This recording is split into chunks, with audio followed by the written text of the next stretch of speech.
Baru-baru ini kita menyaksikan di video yang viral yang beredar di media-media sosial di tengah masyarakat, seorang wakil menteri melakukan inspeksi mendadak ke sebuah perusahaan. Dan sebelumnya juga sudah melakukan hal serupa di wilayah lain. Kalau yang ini yang lagi rame sekarang adalah salah satu perusahaan di Provinsi Riau, di Kota Pekanbaru.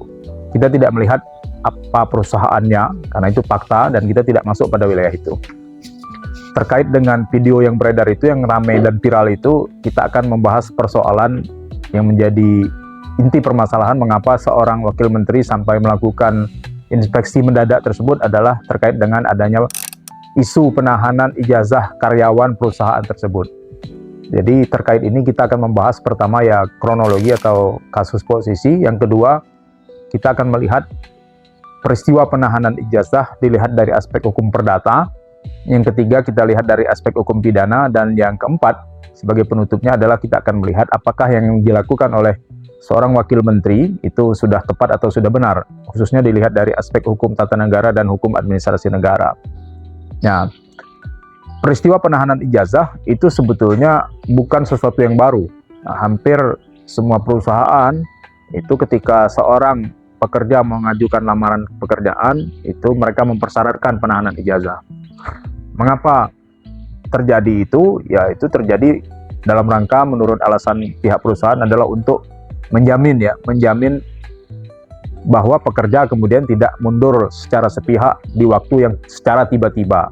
Nah, mereka kan memerlukan karyawan dalam mengoperasikan perusahaan mereka, ya tentu wajar kalau mereka ada kekhawatiran perusahaan-perusahaan itu kemudian tiba-tiba ditinggal oleh karyawan secara sepihak.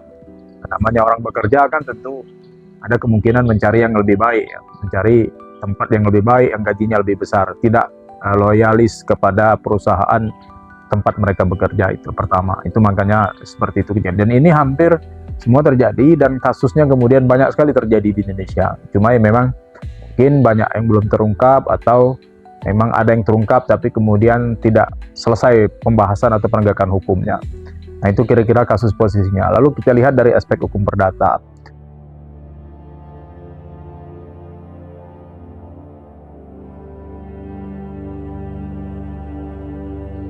Hak orang untuk bekerja itu adalah bagian dari hak asasi manusia, dan orang berhak untuk memilih pekerjaan sesuai dengan kemampuannya, passionnya.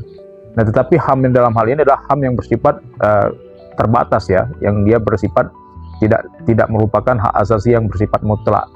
Jadi tentu ketentuan dan syarat berlaku dalam perwujudan hak asasi di bidang ini. Dia hanya orang yang memenuhi kualifikasi tertentu yang dapat mengisi formasi pekerjaan-pekerjaan yang disyaratkan. Nah, dalam hal pekerjaan ini kan simbiosis mutualis antara perusahaan pemberi kerja dengan orang yang bekerja. Oleh karena itu harus mestinya terjadi keseimbangan antara orang yang bekerja dengan orang yang mempekerjakan, majikan, ya, antara pemberi kerja atau majikan dengan pekerja harus terjadi keseimbangan. Walaupun sebenarnya keseimbangan itu hanyalah dilihat dari perspektif normatif. Dalam perspektif praktik itu rasanya tidak mungkin seimbang, ya, antara pemilik perusahaan atau majikan atau pemberi kerja dengan berhadapan dengan para pekerja. Tentu para pekerja berada dalam posisi yang lemah. Nah, meskipun syarat perjanjian itu adalah kesetaraan antara para pihak yang mengikatkan diri dalam perjanjian, tapi ya terlepas dari praktek secara normatif, ya, orang kan seimbang dalam arti begini, bersedia menundukkan diri atau bersepakat dengan pemilik perusahaan atau direksi perusahaan atau pengelola perusahaan atau majikan, ya mereka kan bisa memilih pekerjaan yang lain. Nah, jadi artinya kesadaran itu dibebankan juga kepada si pekerja, ya, atau calon pekerja untuk menyerahkan ijazahnya. Mengapa perusahaan perlu membuat kewajiban itu, mengikatkan diri dengan itu, ya supaya mereka terjamin keberlangsungan operasional perusahaan. Jangan tiba-tiba nanti si karyawan atau pekerja berhenti seketika, dan itu kan tentu mengganggu operasional perusahaan. Sementara mereka misalnya punya target-target tertentu. Nah, jadi ini sebetulnya sah-sah saja. Bahkan di Jawa Tengah itu ada peraturan gubernur yang mengatur hal itu. Nah, walaupun dalam hukum perdata setiap orang berhak untuk membuat perjanjian dan apa saja boleh diperjanjikan, tetapi perjanjian atau isi perjanjian itu tetap tidak boleh bertentangan dengan dengan kaidah-kaidah hukum di luarnya. Jadi makanya fungsi undang-undang di dalam hukum perdata itu adalah mengisi kekosongan-kekosongan dalam perjanjian supaya tidak bertentangan dengan hak-hak orang yang menjadi subjek hukum di dalam hukum perdata. Nah, jadi saya teringat kata-kata salah seorang teman saya yang profesor di bidang hukum. Dia bilang hukum itu tidak netral, hukum itu tidak berpihak katanya, tapi hukum itu netral. Ya benar, kalau dia sudah jadi hukum itu netral, dia tidak berpihak kepada siapapun. Nah, keberpihakan itu adalah bagi mereka yang keluar dari hukum. Nah, dia misalnya hukumnya lampu merah itu harus berhenti. Nah, lampu merah harus berhenti, itu artinya siapa yang menerobos lampu merah, maka dia dipersalahkan. Nah, itu prinsip. Tetapi sebelum dia menjadi hukum, sebelum ada lampu merah, lampu kuning, lampu hijau, hukum itu sesungguhnya tidak netral. Kalau dia sudah jadi hukum memang netral. Tapi sebelum dia jadi hukum itu sebetulnya keberpihakan kepada yang lemah sebetulnya. Ada kecenderungan berpihak kepada yang lemah. Maka misalnya di dalam hukum agama, diwajibkan kepada seorang anak untuk berbakti kepada orang tuanya. Mengapa? Karena ada kecenderungan anak untuk tidak berbakti kepada orang tuanya. Ada kecenderungan orang untuk seperti dalam pepatah kacang lupa kulitnya. Maka diwajibkan. Jadi hukum itu berfungsi membatasi, hukum itu berfungsi mengatur, memerintahkan supaya orang untuk melakukan sesuatu yang sebenarnya dia tidak nyaman untuk melakukan itu. Disitulah fungsi hukum. Jadi seumpama mobil, satu remnya, satu gasnya. Jadi hukum itu sebetulnya adalah seperti rem. Dia bersifat membatasi. Kaedah hukum dan kaedah-kaedah lain dia bersifat membatasi orang dalam memenuhi hak-haknya. Jadi ada pertentangan kalau hak itu adalah keleluasaan untuk menikmati sesuatu, menyenangkan, seperti duduk itu kan adalah hak. Tetapi kewajiban itu misalnya berdiri itu adalah kewajiban. Ini tidak enak. Berdiri memang tidak enak dibandingkan dengan duduk. Nah, tetapi kemudian hukum hadir di situ. Negara atau agama itu membuat ketentuan yang bersifat membatasi orang dalam penyaluran hak-haknya. Nah, memang perusahaan berhak untuk menahan ijazah, tetapi kemudian tentu diatur dalam syarat-syarat antara perusahaan dengan pekerja. Ya, negara harus hadir di tengah-tengah, menjaga keseimbangan itu. Satu sisi perusahaan harus dijamin iklim investasi, kemudian pertumbuhan ekonomi, itu negara berkepentingan. Tapi di sisi lain negara juga harus hadir mewakili warga negara, harus hadir bersama warga negara kepada orang-orang yang lemah. Nah, itulah, jadi jangan sampai kemudian negara ini terlalu berat kepada perusahaan karena menerima penghasilan dari pajak dari para perusahaan, itu kapitalis namanya. Tapi di sisi lain ya enggak juga kemudian perusahaan negara terlalu berpihak kepada pekerja. Nah, itu kan kita jadi negara komunis kalau kayak gitu. Enggak juga begitu, makanya harus dijaga keseimbangan. Jadi perusahaan yang memberikan pajak kepada negara, dia dilindungi untuk meningkatkan pertumbuhan ekonomi. Tapi di sisi lain, warga negara yang menjadi pekerja itu juga harus dijamin jangan sampai kemudian ditindas, jangan sampai terzolimi. Nah, ini terkait dengan ini, negara hadir untuk memastikan bahwa ketentuan ini dipatuhi, tidak serta-merta kemudian berpihak kepada salah satu pihak yang lebih kuat. Nah, itu aspek hukum perdatanya. Sekarang aspek hukum pidananya.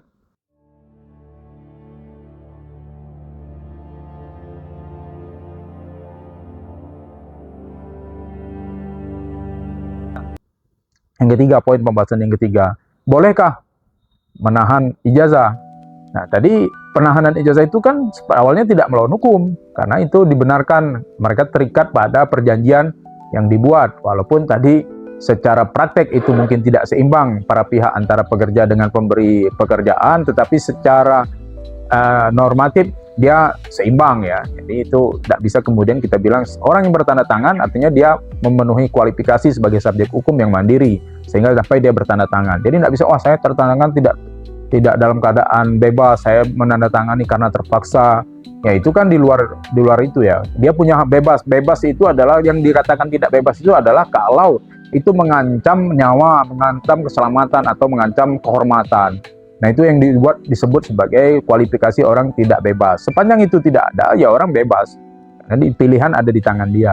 Nah, lalu itu tidak membuat kemudian di dalam praktek ya, walaupun kemudian penahanan ijazah oleh perusahaan itu aspek hukum perdata ya. Jadi bukan masuk hukum pidana sebenarnya. Tetapi ya ini sama dengan kasus tindak pidana terhadap harta benda yang memang berawal dari aspek hukum perdata.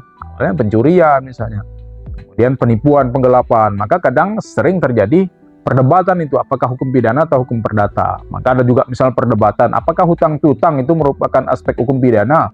Nah, itu ramai kemudian disampaikan bahwa hutang piutang adalah aspek hukum perdata. Benar, hutang piutang adalah aspek hukum perdata.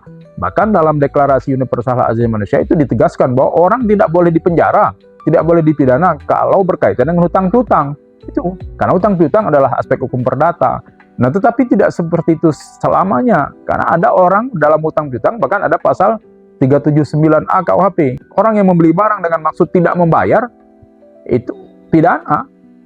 Itu merupakan termasuk juga apa beda antara wan prestasi dengan penggelapan. Nah, jadi wan prestasi itu kan ada 3. Pertama, tidak memenuhi kewajiban sama sekali. Yang kedua, memenuhi kewajiban tapi terlambat. Yang ketiga, memenuhi kewajiban tapi sebagian dari kewajiban itu. Yang keempat, itu memenuhi kewajiban tetapi kewajiban yang tidak diperjanjikan. Nah, itu kualifikasi wan prestasi 4. Tetapi wan prestasi itu bisa menjadi penggelapan kalau wan prestasi yang pertama tadi, dia sama sekali tidak memenuhi kewajibannya, sementara dia tidak punya alasan yang sah secara hukum, atau tidak punya keadaan-keadaan yang membuat dia tidak mampu untuk memenuhi prestasinya. Nah, sekarang kan orang lebih baik orang memberi saja daripada meminjamkan duit. Apalagi sama saudara kan, kadang-kadang janganlah kita minjam. Kalau orang datang sama kita mau berutang, jadi seperti apa ya? Seperti rakyat menyembah-nyembah kepada raja. Tapi giliran kita nagih hutang, kita pula menjadi seperti pengemis, minta duit kita kembali. Itu yang terjadi. Zaman kan udah berubah, beda dengan zaman dulu. Kalau zaman dulu orang berutang itu tahan dia menyeberangi sungai pakai kayu untuk mengembalikan hutang. Sekarang kan tidak begitu. Orang malas ketika sudah, karena manusia itu cenderung untuk menyimpan sebenarnya. Paling berat untuk membayar hutang. Jangan membayar hutang, bayar zakat aja berat, bayar pajak aja berat. Apalagi bersedekah, berat. Nah, jadi itulah keadaannya. Maka orang berat untuk membayar hutang, cenderung orang untuk menutupi hutang-hutangnya, untuk tidak membayar hutang. Nah, makanya kemudian ini ada orang yang seperti itu. Inilah yang disebut memenuhi kualifikasi mens rea. Jadi hukum pidana ini dia sifatnya menghukum pikiran orang, kesalahan orang. Itu yang dia hukum. Ketika orang itu seharusnya tidak melakukan, tapi dia melakukan dengan pikiran, dengan maksud, dengan niat, dengan kesengajaan atau kelalaian, disitulah maka hukum pidana berfungsi. Nah, jadi dalam hal penahanan ijazah, kalau dia sudah melewati perjanjian, kan perjanjian itu mengikat, tentu ada masanya, sampai kapan. Nah, selagi dia terikat pada perjanjian, maka itu adalah masuk aspek hukum perdata. Belum selesai tahapan untuk memenuhi kewajiban, itu prinsipnya. Jadi kalau dalam tempo maka dalam hukum pidana ada penentuan tempus dan locus delicti. Itu penting tempusnya. Selagi belum melewati tempusnya, itu memang masih aspek hukum perdata. Utang piutang, selagi masih dalam belum jatuh tempo, itu masih hutang piutang. Tapi kalau sudah lewat tempusnya, sengaja dia tidak membayar hutang, ya dia bisa jadi pidana. Ya, kecuali dia memang tidak mampu, atau dia punya alasan yang sah secara hukum.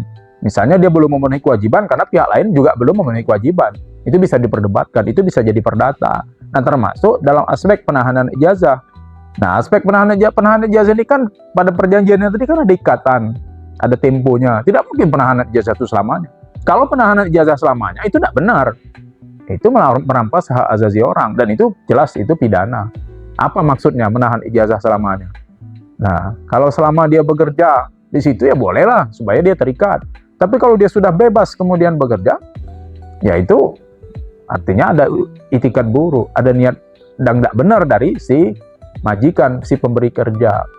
Nah, disitulah harusnya maka dia bisa menjadi penggelapan. Mengapa penggelapan? Penggelapan diatur dalam pasal 372 KUHP adalah perbuatan memiliki barang sesuatu yang seluruhnya atau sebagian milik orang lain dengan maksud untuk dimiliki dengan cara di mana barang itu ada pada kekuasaannya bukan karena perbuatan yang berbentuk kejahatan. Nah, jadi keberadaan ijazah karyawan pada perusahaan itu kan bukan kejahatan. Dia bahkan dijamin dengan perjanjian tadi kan, suka sama suka diatur dalam suatu kaidah hukum, dalam hal ini perjanjian. Nah, jadi keberadaan itu berpindahnya ijazah dari pemilik ijazah kepada si perusahaan itu sah, bukan kejahatan. Tapi ketika sudah melewati waktunya, ijazah tidak dikembalikan, padahal sudah selesai perikatannya, nah disitulah termasuk sebagai penggelapan. Penggelapan itu tidak harus kemudian si perusahaan menikmati ijazah itu. Nah, yang dimaksud dengan penggelapan itu macam-macam, karena dia memiliki ya, perbuatan pertama dalam penggelapan itu adalah memiliki barang, sesuatu yang seluruhnya atau sebagian milik orang lain. Apa yang dimaksud dengan memiliki itu? Ya memiliki itu bisa menguasai sepenuhnya, bisa mengalihkan kepada pihak ketiga, bisa dibuang, ya namanya milik. Nah, saya misalnya punya duit ini bisa saya kasih sama orang. Kalau itu hakikatnya duit saya bisa kasih orang, saya bisa robek duit saya suka, saya tidak suka lagi duit, itu merupakan hak saya untuk melakukan itu. Saya kemudian bisa simpan duit saya di bank, saya bisa simpan duit saya di bawah kasur, saya bisa bagi-bagi sama orang duit saya, itu adalah bentuk wujud saya memiliki uang. Nah, begitu juga ketika ijazah itu ditahan, itu termasuk sebagai bentuk perbuatan memiliki. Karena seakan-akan itu menjadi milik dia, padahal ada orang lain yang sebenarnya berhak, tapi tidak dibagikan ke situ. Jadi tidak harus dia menikmati keuntungan dari adanya ijazah. Pernah kan bertanya kepada saya, kan dia tidak menikmati keuntungan Pak, atas keberadaan ijazah itu pada dia. Enggak. Walaupun dia tidak menikmati keuntungan, tapi ketika dia menahan, maka dia termasuk sebagai perbuatan memiliki. Nah ini, maka patut dicela sebagai pelanggaran pasal 372 KUHP. Jadi hati-hati bagi perusahaan yang beretikat buruk seperti itu. Kemudian yang keempat, poin pembahasan kita adalah apakah sikap wakil menteri tenaga kerja tersebut salah? Ya enggak, karena dia pemerintah. Dia adalah wakil menteri, itu adalah eksekutif. Jadi tugas pemerintah itu ya salah satunya adalah menjamin tegaknya hukum di Indonesia. Walaupun nanti mekanisme penegakan hukumnya tentu ada ya, ada pengawas tenaga kerjaan, ada penyidik di bidang tenaga kerjaan nanti yang menegakkan aturan itu. Ada kepolisian nanti yang berwenang untuk kalau memang ada indikasi penggelapan ijazah milik si pekerja. Nah, tentu kan, tapi sebagai fungsi kontrol eksekutif terhadap pelaksanaan pusat ya begitu. Tapi dalam kapasitas wakil menteri kemarin saya kira ya masih wajar ya. Wajar. Nah, itu sikap dari segi sikap praktis pemerintah. Yang kedua, sebetulnya mengatasi kasus penahanan ijazah ini, ya mestinya negara harus berperan juga buat aturan yang lebih fleksibel. Jadi setiap perusahaan yang misalnya yang menerima karyawan, menerima pekerja, ya itu tidak harus juga dengan menyerahkan ijazah asli. Nah, tapi kan di sisi lain itu memang harus dibuat karena kadang-kadang ya orang tak pakai ijazah pun ada juga punya keterampilan, punya kecakapan dalam melakukan perbuatan kualifikasi tertentu.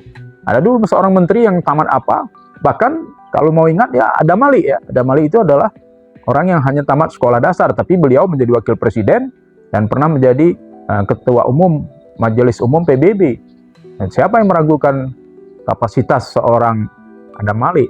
Nah, jadi artinya ijazah itu kan salah satu syarat, tetapi lebih penting sebetulnya kita kualifikasi keterampilan dari orang-orang. Nah, ini pemerintah harus berperan mengatur ini supaya untuk mendapatkan pekerjaan itu salah satunya adalah ijazah, tapi itu bukan satu-satunya. Tentu harus diatur kembali ya bahwa aspek ini di masa yang akan datang direbukkan dengan DPR, disusunlah satu undang-undang yang dapat mengatasi semua. Demikian, Assalamualaikum warahmatullahi wabarakatuh.